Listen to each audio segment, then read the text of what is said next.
I could teach them. Because giving a lecture is one thing, but to actually be able to teach someone where they learn is completely another thing. And I remembered every lecture in school and college that I attended, where I sat through a class and learned nothing. And the first rule I set for myself was, I will not do anything that I did not like from any of my teachers while I was in school and college. That was my first rule. If I have to teach, then I need to help them understand. And if they don't understand, there's no point to anything that I do. Disruption, I learned to teach. There was no one doing it. I said, I'll do it. And so at every stage, disruption teaches you to reinvent. So for me, reinvention has been the name of the game. And I think even today, that's what I do. Also, what I found is that all through your growing up years, you are told, don't be a jack of all, be a master of one. I think it's true to begin with. Find what you really like. Sometimes it comes to you easy. Sometimes it comes to you later. Find what you like. Be passionate about it. Study really hard. Gain all the knowledge that you can, because for me, the only thing that has power is knowledge. Knowledge gives you power. It gives you the right body language. And that then will decide your future. But once you know what you want, once you study really hard, you gain the knowledge, and you are really good at what you do, you will find that you can look at it from different angles. We tend to look at things straight. But the idea is to look at it holistically. What can I do with this one subject that I know really well? And of course, it never stops, because learning never stops. The one thing that all of us know is that the only thing constant is change. We're an ever-changing world. Everything changes every single day. And if you don't embrace that, you're going to stagnate and stop. You have to keep changing and keep evolving. And learn from everything around you. Learn from people who are mentors, people who inspire you. Learn from your juniors. Learn from those you have taught and who have sent out into the world. They bring in something new as well. But when you look at what you do holistically, you will find that being master of one is not enough. And we all have within us to be master of more than one. All you have to do is find what you like and give it your all. I started as a bartender, and that taught me how to actually design bars. Because I worked in bars that were very badly designed. They were horrible to work in. And so I said, why don't I learn how to make a bar that will make everyone who works there, their life easy and the bar more efficient? I learned how to do that. I learned how to write. That was a mistake. I decided that when I had my daughter, I would stay at home, because I thought if you have a kid, you need to look after that kid yourself. Teach your child the values that you have learned, so that when she grows up, she will have the same values. It's all very well, but after a little time, you start wondering, what are you doing with your life? So I thought, well, I know a lot about beverages, and I know that my friends ask me questions all the time. So maybe I should start writing about beverages. And what pushed me is when I read an article written by a gentleman, very well-traveled, with deep pockets, who wrote something which I thought was very condescending. It was a statement that he made about wine. And people often misunderstand wine and are afraid of it because it's one of those subjects that people think of as very mysterious. And he said that, it still makes me laugh. He said that drink your white wines cold and your red wines cool, and if you cannot understand that, stick to ice and water. And then he also said that drinking mediocre wine is like reading comic books when you're growing up. It never allows you to understand good literature. I couldn't understand that at all because I thought it made no sense whatsoever. I mean, if you don't drink bad wine, how will you understand good wine? Somewhere you need to give yourself a benchmark, right? That I will not go below this, and I will now go above this. And there is that line which says, "Acha, iske niche nahi." Okay. But if you don't know bad, how will you know good? That's when I started writing. And yes, I did read comic books. And no, I did not read too much good literature. However, everything that I read was good English. And what it taught me is great literature is not what people understand. What they understand is simple language. They want you to reach them. They want you to connect with them. If you can connect with them and if you can think like them, then give them what they want, not what you want to say. That is when you will connect. And that's when I learned how to write. Reinvent again. My life was disrupted. I was sitting at home, not used to staying at home without a job. I reinvented myself and started to write, which means if I can do it, you can do it.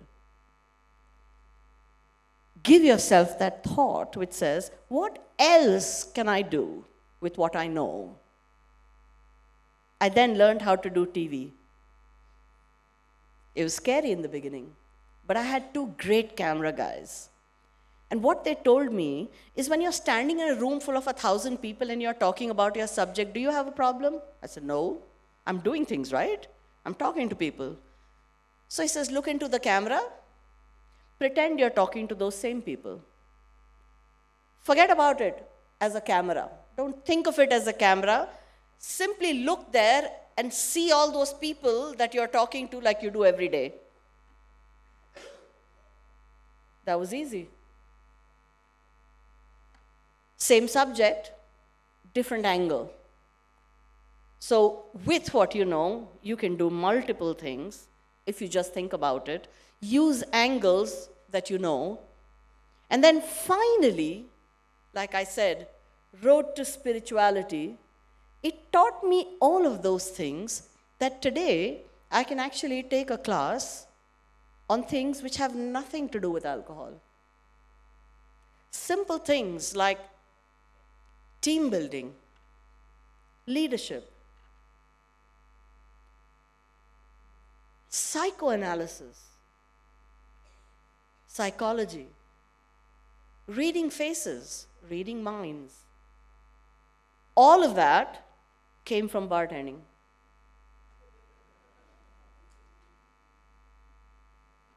And so I think when you look at all of these things, you realize that in everything that we do, there is meaning. And if you look inside yourself, and if you look around you, you will find something that inspires you enough to do something, to reinvent yourself, and to pick yourself up. Always say the words, what next? What will I do after this? Not, why did that happen to me? Things happen. What's the big deal? Life's like that. It's not going to be nice to you all the time. But the point is to go past it. Change. If you don't like something, change it. If you can't change it, forget about it. Leave it. My mantra is take a deep breath and let it go. My sister hates me. Every time she calls me with a problem, I tell her, take a deep breath and let it go. She says, everything, you have only one solution. I said, yeah, it helps. I'm angry, I just say nothing. I just walk out of the room, count 5, take a deep breath. If the first breath doesn't help, take 2 more. Walk back, it's all good. It helps. And you can teach yourself this. Remember that the guy upstairs did a fantastic job building the human body. Every time you say or do something, your body and your mind instantly, in every decision that you make, tells you yes or no, right or wrong. If you choose to listen to it, it will tell you. What we do is we choose not to. We choose to find excuses, and we choose to say no. But the point is, almost all of us have the capacity to do everything and to be wise, like all the spiritual people that we know. We have it in us to do it for ourselves. Why we don't is because we don't believe in ourselves. We feel that we don't have that capacity. We're insecure in who we are. The day you learn to disregard that, the day you remember that we are who we are, what makes us is not just what we do. What makes us is when we have infinite belief that we can and we will. And once you do that, you can get anywhere you want. So think about it. People talk about what will society say. My answer is always, am I not part of that society? If I can change, they have no other way out except to change with me. So if you have to be the first to change something, if you have to be the first to walk forward, be the first person, don't be afraid. Go ahead and do it. Remember, there will be 100 people who will follow behind you. Be the change. Don't be afraid of it. As long as you believe infinitely that what you are doing is the only thing that you want to do, and you know inside of you that is the right thing, just go ahead and do it. Never be afraid. Fear is something that will suppress you. And so embrace disruption. At every stage in your life, embrace it. Think of it as a challenge. Think of it as a way of new opportunity. Think of it as a way of reinventing yourself, learning something new, and then applying it in the way only you know how to do it. And I met some amazing women yesterday who are doing crazy stuff. I think women have what it takes to do almost anything. Only women know how to multitask and do multitasking really well. We can handle home, house, children, family, extended family, work, and we'll still be on top of the game. No one understands managing people like women. No one understands. Men shy away. I'm sorry, guys. You know it's true, right? If you had to go to a family thing, you know that you will always be behind. You will tell the wife, "Jao yaar." इसमें मुझे नहीं पड़ना. Women will handle anyone and anything. They can handle adults, they can handle older people, young people, children, difficult people, from all the difficult aunties and uncles that we have to deal with in our families. Then managing people at work is a piece of cake. It's so easy because they're not as difficult as everyone in the family that we manage every single day. We manage maids.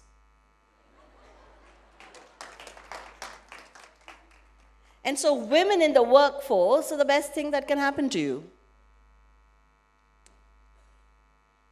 Also, women smile by default. Men have to be told to smile.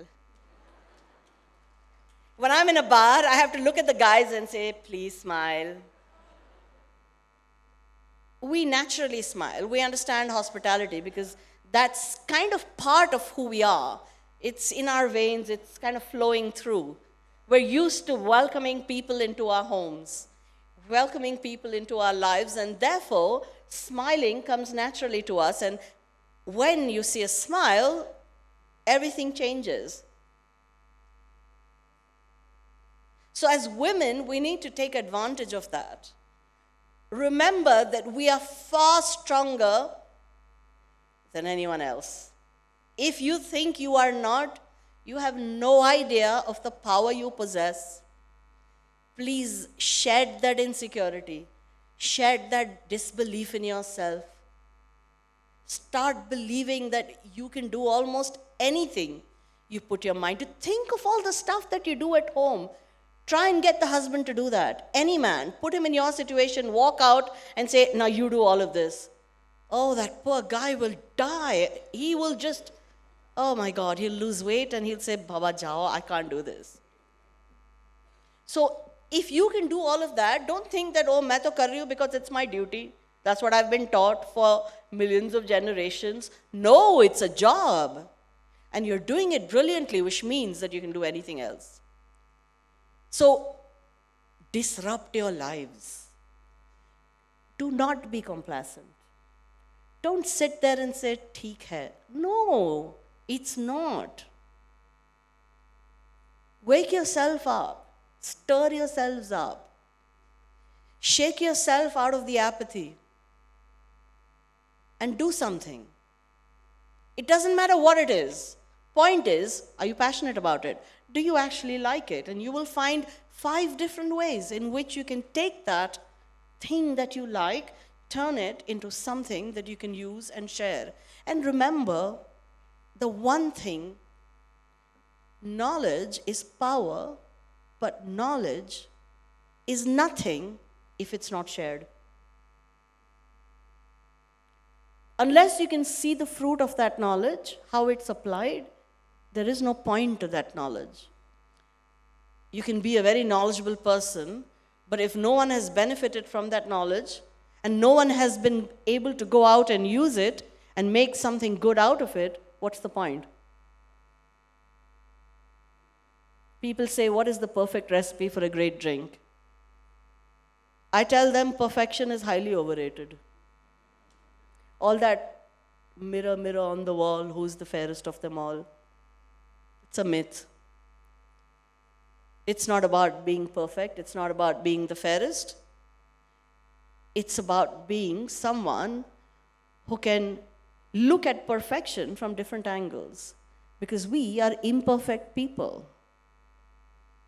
If I make a drink, that same drink is not acceptable to 5 different people because we all are different. So perfection lies in the art of changing and adjusting and adapting to different situations. If you can adapt what you know and apply it to different situations differently, now that I would call perfection. There is more perfection in imperfections and how you deal with them rather than simplistically being perfect. So go out there, make a difference. Reinvent yourself. Every year, think of all the things that you have done. Think of all the things that you did not like. Shed them. Let them go. Think of new things that you've always wanted to do, but you've never been able to do them for various reasons, that you put on hold. Think of all the things that you put on hold. Take one at a time and say, can I start this today? Reinvent. Reinvent your mind, reinvent the wheel, reinvent the way in which you work. And your core being, who you are, will tell you which way to go. Look inside of you. Find that core being. Find that person inside of you.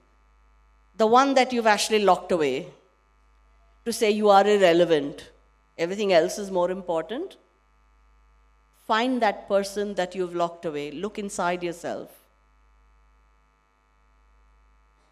And once you've done that, you will find who you are. And when you find who you are, it will allow you to become the person you actually want to be. And nothing then can stop you. That's what I did. I found my spirit, looked inside of me, and on the journey found spirituality. And I connected the two because I couldn't have found one without the other. And therefore, no, I will not say कि मैं अब नहीं पीऊंगी, कि मैं prohibition में मानती हूँ. I think excess of anything is wrong, including chocolates, fried food, bhajis, all of it. Why pick on one? I think we should just simply know that if we know who we are, we need to control what we do, not let other things control us. And that includes all of it. Whether it's wine, or chocolates, or food, or even people. All of it is bad. We need to be in control of our lives. We need to be in control of what we will become. People talk about karma. My friends know that when they start talking like that, I will only start to smile and laugh because I don't believe in it. I think the only person who is responsible and in charge of your karma is you. You are the block in your life. You are the driver in your life. The only person who can control your life, who can control your future, who can control your karma is you. You are the deciding factor. So if you take charge of that, and if you start saying, I believe in myself, and I am who I am, and I will allow myself to be who I want to be, you'll be fine. Thank you very much. You've been a very attentive audience.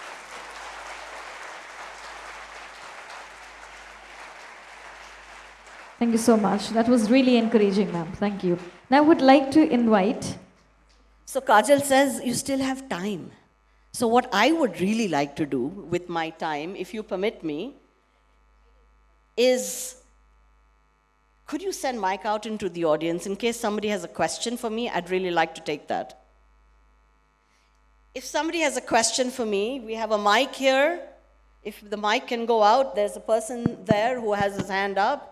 If you have a question for me, I think we could utilize 5 minutes. I think I've talked a lot.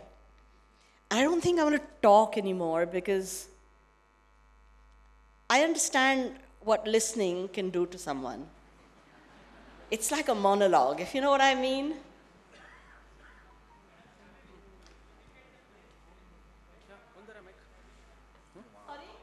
Volunteer is there. Light's getting to me.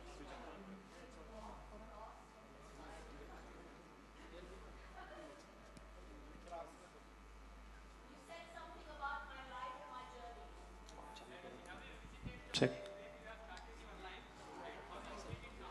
So 1 minute. So this session is moderated. We will have maybe 2 or 3 questions. Can I request you to... Hello, madam. Just 1 minute. Let me answer his question. Sir, please. Yes, actually, I have. And I feel brilliant. I feel great. I think that's what we call path breaking. That's the place which allowed me to begin my new journey. That was my disruption number 3. And that, I think, kind of worked out really well for me. I actually found what I was good at. So, yes, thank you. Madam, you were talking about the spirit and spirituality. I was wondering something I can see about what you have done in spirit, so we can encourage ourselves. I wish I could do that. I did a little bit last night. Maybe we can come back another time at another forum where I can expand on that part of my life. Yeah, ma'am. Ma'am, here, right in front of you. Oh yes, thank you. Would you still smile if you see your husband in the bar? Oh yeah.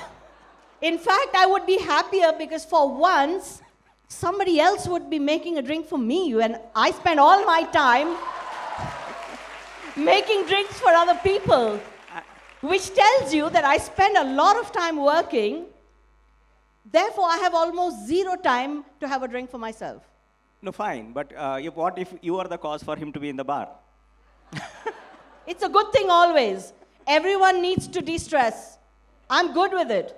I always say everyone should be given their time and their space. So if he's happy there, I'm a happy soul.